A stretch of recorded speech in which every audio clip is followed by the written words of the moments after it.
भारत इसका अस्थायी मेंबर है, इसको अस्थायी सदस्यता नहीं मिल रही है।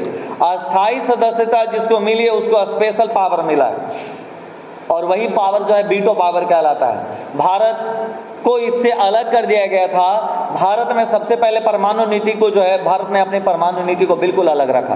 भारत को भी ब्लैक लिस्टेड किया गया था, यानी भारत के ऊपर भी जो है कठोर प्रतिबंध लगाए गए थे संयुक्त राष्ट्र संघ के द्वारा। और ये क्यों लगाए गए थे?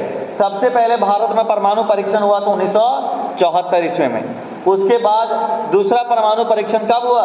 1998 ईस्वी में। जब 1998 में भारत ने परमाणु परीक्षण किया, पांच परमाणु परीक्षण 1998 में किया। इसके बाद भारत के ऊपर कठोर प्रतिबंध लगा दिए गए और संयुक्त राष्ट्र संघ ने आदेश दिया कि जिसके पास भी परमाणु बम हैं उसको वो स्टॉप करें, उसका परीक्षण नहीं कर सकते, कठोर प्रतिबंध लगाया गया। बताइए, केवल 5 गो देश है वो परमाणु बम बना सकता है, रख भी सकता है, उसका उपयोग भी कर सकता है, परीक्षण भी कर सकता है, बाकी सबके ऊपर अधिकार नहीं है। बताइए, ये सही है? जी नहीं। उस परमाणु बम का परीक्षण का मतलब ये नहीं हुआ कि किसी दूसरे देश पर फेंक करके देखें। ये ऐसा घटिया देश जो है धरती पर एक ही है जो परमाणु बम का परीक्षण किस पर किया था? पूरे देश के ऊपर कर दिया था।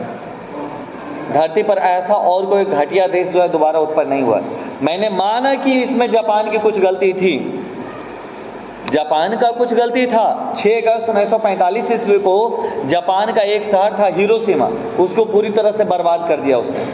दूसरा शहर था 3 ही दिन के उसके अंतराल में 9 अगस्त 1945 ईस्वी को उसका दूसरा जो मेन शहर था नागासाकी, उसको पूरी तरह से बर्बाद कर दिया। मैं मानता हूं कि उस देश से कुछ गलती हुई थी। 1904-05 में जो रूस जापान युद्ध हुआ था, तो इस युद्ध में रूस की हार हुई थी। उसके बाद जो है किससे रूस हार गया था? जापान से। जापान एक छोटा सा देश है। अब छोटा सा देश जो है धरती पर सबसे बड़ा देश को जब उसने हरा दिया तो उसका मनोबल 7वें आसमान पर चला गया। उसको अब ऐसा लगने लगा कि कोई भी अब ऐसा देश नहीं है जो उससे जीत सकता है। इसी मनोबल को के साथ जो है उसने अमेरिका को काफ़ी हद तक क्षति पहुंचाई। ठीक है, मैं मानता हूँ उसने क्षति पहुंचाया तो और दूसरे प्रकार से इसका जवाब दिया जा सकता था। परमाणु बम का उपयोग करना ये कतई उपयोगी नहीं था। आपको अमेरिका जापान की सेना ने परेशान किया, जापान की सेना ने क्षति पहुंचाई वहाँ की गवर्नमेंट ने, तो आपको सबक जो है वहाँ की गवर्नमेंट को सिखाना चाहिए था। किंतु आपने सीधा का सीधा उस देश पर जो है परमाणु बम को लॉन्च कर दिया। अब इस परमाणु बम का असर ये हुआ कि वो दोनों शहर में रहने वाले मासूम लोग जितने भी थे, जो निरपराध थे, जिनका कोई कसूर नहीं था, उन समस्त लोगों को मौत के घाट उतार दिया गया। छोटे छोटे बच्चे, सुबह सुबह का समय था, परमाणु बम छोड़ा गया, बच्चे जो है स्कूल जाने के लिए तैयार हो रहे थे। वो सोच रहे थे कि आज का स्कूल का कार्यक्रम क्या होगा, लंच बॉक्स का इंतजार कर रहे थे, स्कूल की गाड़ी थी, सब लोग अपने अपने जो है दैनिक जीवन के कामों में वो मासूम लोग जो है लगे हुए थे। किंतु उनके ऊपर जो है परमाणु बम का उपयोग करके उनके हंसते खेलते जीवन को पूरी तरह से बर्बाद कर दिया गया। यह अधिकार किसी भी देश को नहीं मिलना चाहिए, किसी भी देश को नहीं मिलना चाहिए, और आने वाले समय में ऐसी परिस्थिति कभी भी नहीं होनी चाहिए। अगर परमाणु बम का ये जो प्रयोग है, जो उन्होंने प्रतिबंध लगाया है कि केवल 5 देश ही उपयोग कर सकते हैं, शेष नहीं कर सकते, तो वो तो अपनी मनमानी कभी भी कर सकते हैं। आज यूक्रेन का ये हाल क्यों है? क्योंकि यूक्रेन के ऊपर भी जो है उस पे सिग्नेचर कराया गया शांति प्रस्ताव पे कि वो भी अपने देश में परमाणु शक्ति का प्रसार नहीं करेगा।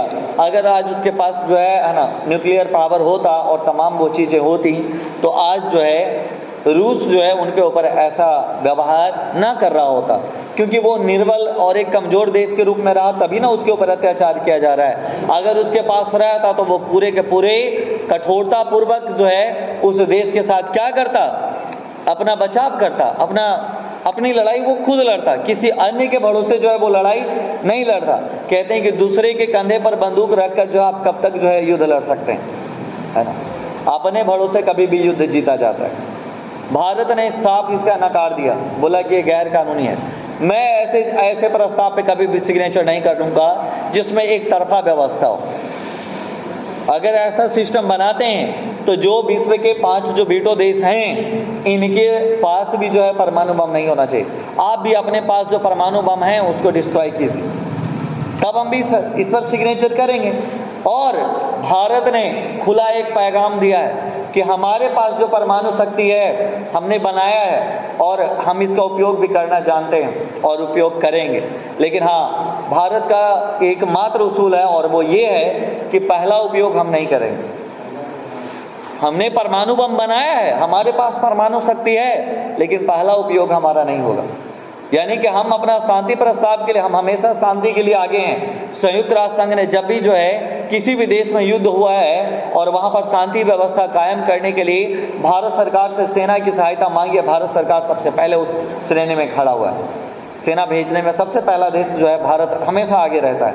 लेकिन अब जो है हमारे पास परमाणु शक्ति है, हम रखे हैं, किसी पर बिना मतलब के जो है हमारे देश ने उपयोग करने के लिए जो है सहमति नहीं जताई है। लेकिन अगर किसी ने उपयोग कर दिया हमारे देश के ऊपर, तब हमारा देश चुप नहीं बैठेगा। फिर हमारे देश के ऊपर ये लांछन नहीं लगाया जाए कि हाँ आपने परमाणु बम का उपयोग किया। अगर हमारे साथ बदसलूकी की जाएगी, अगर हमारे ऊपर जो है परमाणु बम का उपयोग किया जाएगा, तो हम भी सारे कायदे कानून को फिर भूल जाएंगे और फिर जो है परमाणु युद्ध चालू हो जाएगा। लेकिन पहला बार हमारा नहीं हो। ये भारत का उसूल राम के समय से आ रही है और आज भी चल रही है ना, कि पहला बार हमारा नहीं होगा। पहला बार हम दुश्मन को मौका देते हैं, ठीक है, एक मौका दिए बचाव का, सुधर गए तो ठीक, नहीं तो फिर तो कोहराम मचाने के लिए हैं, है ना।